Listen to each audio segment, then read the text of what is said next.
மாதாவிடம் மீண்டும் ஜெபம். தாவீது குலத்தின் மாணிக்க சுடரே, யூத மக்களின் ஜோதி கதிரே, எளிய பாவிகளாகிய நாங்கள் உம் அன்பையும் மாட்சியையும் கண்டு வியக்கிறோம்.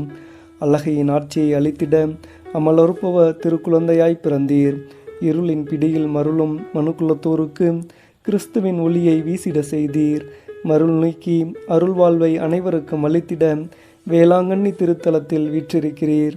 ஓ பேர்பகார அன்னையே, மாசில்லா கன்னிகையே, பாவ சுமையால் வாடும் நாங்கள் உம்மிடம் புகலிடம் தேடி ஓடி வருகின்றோம்.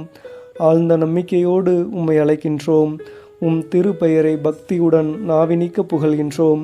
ஓ மாமரியே, தயாள தாயே, விமலனின் அமளியே, எங்களுக்கு ஆன்ம நலமருளும். தூய வழியில் நடத்தும். பாவம் சூழ்ந்த இருளை அகற்றி கிறிஸ்துவின் ஒளியை எங்கள் உள்ளத்தில் ஏற்றி உடல் நலமும் அளித்திட எங்களுக்காக வேண்டிக் கொள்ளும். ஆமேன்.